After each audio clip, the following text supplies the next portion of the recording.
आज आपण मस्त कुरकुरीत अशी कोळंबी फ्राय पाहणार आहोत। अगदी हॉटेलसारखे आपण घरच्या घरी कमी साहित्यांमध्ये आपण ही कोळंबी फ्राय बनवणार आहोत। त्यासाठी एक सिक्रेट देखील सांगणार आहे। चला तर मग कृतीकडे वळूयात।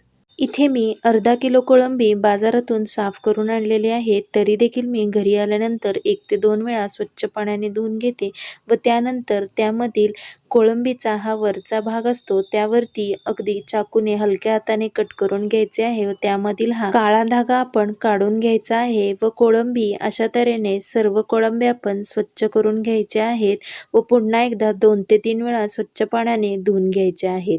बघा तर मग मी अशा प्रकारे सर्व कोळंब्या साफ करून घेतलेली आहे। त्यामध्ये मी आता अर्धा चमचा मीठ, अर्धा चमचा हळद व 1 लिंबाचा रस घालून घेणार आहे व सर्व कोळंबीला छान असा मी मॅरिनेट करून घेणार आहे। लिंबाचा रस घातल्यामुळे कोळंबीतील उग्र वास हा निघून जाण्यास मदत होते। अशा प्रकारे लिंबाचा रस लावल्यानंतर कोळंबी आपण 15 ते 20 मिनिटासाठी मॅरिनेट करायला ठेवून देणार आहोत। तोपर्यंत आपण इकडे एका बाउलमध्ये कोळंबी तळण्याकरता आपण त्यासाठी त्याचे बॅटर तयार करून घेणार आहोत। एका बाउलमध्ये मी 2 मोठे चमचे कॉर्नफ्लॉवर घेतलेला आहे। इथे तुम्ही कॉर्नफ्लॉवरच्या ऐवजी मैदा देखील वापरू शकता। 1 चमचा बेसन पीठ, बारीक चिरलेली थोडीशी कोथिंबीर, अर्धा चमचा धना पावडर, अर्धा चमचा लाल तिखट। इथे तिखटाचे प्रमाण तुम्ही कमी जास्त करू शकता। अगदी थोडेसे मीठ, कारण आपण कोळंबीला देखील मीठ लावलेले आहे।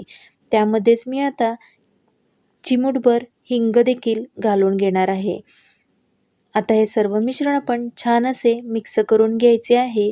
त्यामध्ये मी आता अर्धा चमचा आलं लसूणची पेस्ट घालून घेणार आहे। त्यामध्ये मी आता पाणी घालून सर्व बॅटर छान असे भजी ज्याप्रमाणे आपण करतो त्याप्रमाणे या पिठाचे कन्सिस्टन्सी ठेवावी। बघा तर मग असे पातळसर असे आपण पीठ तयार करून घ्यायचे आहे। फार घट्ट पीठ ठेवायचे नाहीये। त्यामध्येच मी आता अगदी थोडासा रंग घालून घेतलेला आहे। रंग हा ऑप्शनल आहे। आता या बॅटरमध्ये घातलेल्या कोळंबी आपण एक 10 मिनिटासाठी बाजूला ठेवून देणार आहोत। इकडे मी गॅसवरती तेल गरम करायला ठेवलेले आहे। तेल छान असे कडकडीत गरम झाले की त्यामध्ये आपण या कोळंबी चमच्याच्या साहाय्याने घालून घेणार आहोत। कोळंबी आपण तेलावरती तळण्याकरता घालत असतो त्यावेळेस गॅसची फ्लेम आपण मोठी ठेवायची आहे व सर्व कोळंबी आपण तळण्याकरता घातल्यानंतर गॅसची फ्लेम आपण मध्यम आच ठेवायची आहे। असे केल्याने कोळंबी देखील अगदी छान अशी शिजली जातात व कोळंब्यांमध्ये आपल्या जास्त असे तेल राहत नाही। सर्व कोळंब्या आपल्या अगदी छान अशा ऑइल फ्री तयार होतात।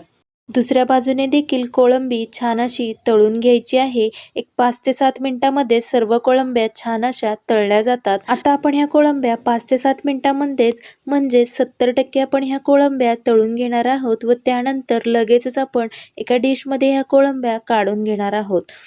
त्यानंतर आपण ह्या कोळंब्या चाकूच्या साहाय्याने कट करून घेणार आहोत व पुन्हा आपण या कोळंब्या जो आपण बॅटर तयार केला होता त्यामध्ये आपण या कोळंब्या कट केलेल्या घालून घेणार आहोत। आता या कोळंब्या सर्व बॅटरमध्ये मिक्स करून घ्यायच्या आहेत व पुन्हा एकदा गरम तेलामध्ये 3 ते 4 मिनिटांसाठी तळून घ्यायचे आहेत। पुन्हा एकदा आपण या बॅटरमध्ये घालून कोळंबी तळल्याने कोळंबी अगदी कुरकुरीत तयार होते।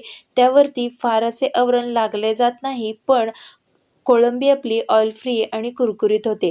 अगदी हॉटेलसारखी आपली ही कोळंबी फ्राय तयार आहे। हॉटेलमध्ये देखील कोळंब्या 70% तळून अशा तयार करून ठेवलेल्या असतात। आपण ऑर्डर दिली की त्यानंतर आपल्याला पुन्हा एकदा बॅटरमध्ये घालून या कोळंब्या तळून लगेचच आपली ही डिश सर्व केली जाते। कशी वाटली मग आजची रेसिपी आवडली असल्यास नक्की लाईक करा। चला तर मग तयार आहे मस्त हॉटेलसारखी कुरकुरीत अशी कोळंबी फ्राय। ही कोळंबी तुम्ही सॉस सोबत किंवा एखाद्या चटणी सोबत खायला देऊ शकता। कशी वाटली मग आजची कोळंबी फ्रायची झटपट होणारी रेसिपी आवडली असल्यास नक्की लाईक करा आणि शेअर करा। चला तर मग उद्या भेटूयात एका नवीन रेसिपी सहित। तोपर्यंत बाय बाय।